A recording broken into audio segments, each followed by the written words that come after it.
Good evening, fellow Toastmasters and guests. Good evening. I have had numerous failures in my life.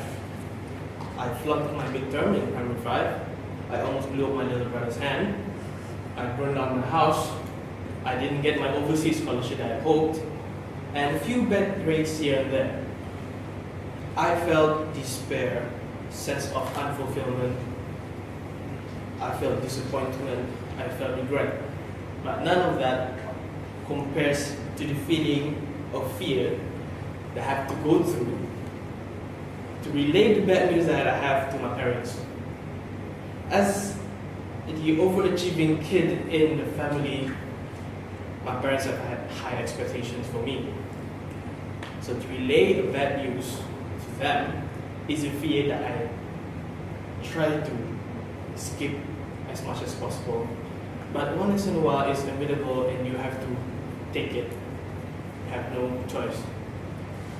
Through my life experience, I have devised 3 tips to relay the bad news to the person to inflict the least amount of damage possible. Now, the first one came from my experience from 2 weeks ago. The result for the examination already came out. I got CGPA of 3.8, which means I get to take my major, accounting. I was happy. I was ecstatic. I ran to my parents' bedroom and I told them I got 3.8. I got my accounting, and my father said, "What grades did you get?" I said 3 B's and 1 C. He said, "What, a C? You get a C in what?" I said, "English." "English? That's easy. Why do you get a C in English?" And then 2 hours after that is just a full barrage of disrespect. They say that the reason why I got C is because I'm too lazy, I'm disrespectful, karma, all those things. And after that, I came to a realization. The first tip is that good news for me doesn't mean good news for them. Now, before you try to relay a bad news to a person, you must first confirm that it is bad news. You try to relay a bad news to the person just like it's good news to you. Like, "I failed, yeah." They will be very mad, just like what my father did. So the tip is, try to imagine it in their perspective, if it's a good news or bad news. If it's a bad news, prepare for the damage that's going to come. It's going to come. If it's a good news, relax and just tell them.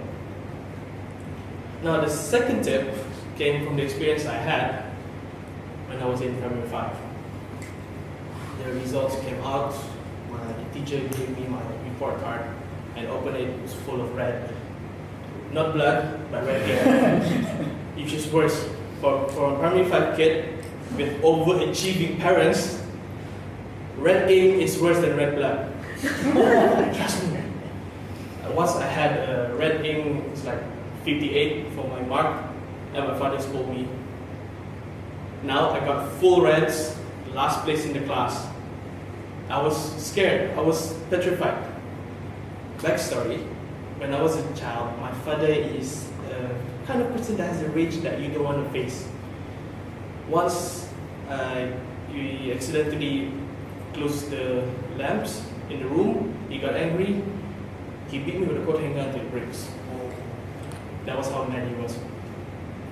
Now, imagine what would happen if I gave him a report card with full reds. I was extremely scared. It took me 3 days to prepare my psych, and I imagined that every kind of dialogue possible for the conversation, and I mentally prepared myself for the damaging breakdown that's going to happen. The day comes, the night comes, I gave the report card to him. Of course, we need to sign it with my hand shaking. And he read it, flipped it, saw the reds, closed it, and he gave it to me and said, "It's okay. You can do better in the finals." And I was surprised, like, okay. So I go back to my room. What do you think? I was still preparing for the smack in the back of my head. closed the door from my parents' bedroom, going to my room, and the whole night, I started thinking to myself, what just happened? Is this real? Is this a dream? And I pinched myself and it's not a dream. So like, what happened? And the next day, I realized my father got a promotion to become the head of the department at Immigration HQ. Like, wait, I got away. The tip I got from here is that good timing, extremely good timing, can be the difference between acceptance and denial. Good timing is good. Try to make it from a good setting also. Once I get an F, I tell my father when we were having fun at the beach, I didn't get scolded also. Try to get a good timing. You can get away with anything, almost anything. Now the third tip came when the scholarship results came out.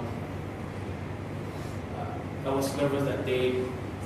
My friends all got their results. They got called. They're happy because they got accepted. I didn't get called.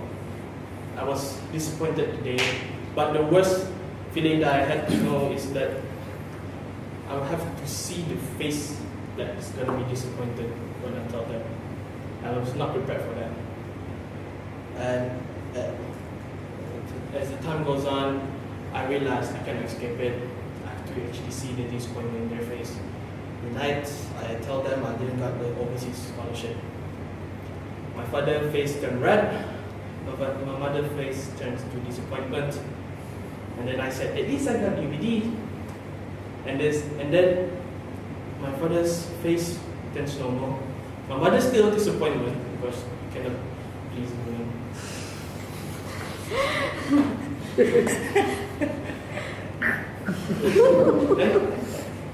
And I said UBD, then he said it's okay, you try UBD, yeah, you can get masters overseas. Like, okay. And I got away with it because this is what I call the at least factor. At least. You didn't get it, at least you get something else. I didn't get number 1, but at least I get number 2. I didn't get an A, but at least I get an E. It's just like a simile of you falling down, you cannot escape it. So the least thing you can do, pull a mattress under you and cushion the fall. That's it. Now, before you carve the tips I give you into stone, just remember that there are some exceptions. Even with the right timing and the at least factor, I still couldn't escape the fact that I almost blew my little brother's hand. I couldn't escape the fact that I burned down my house. So if all else fails, prepare for the unexpected, and my God, good luck. Thank you.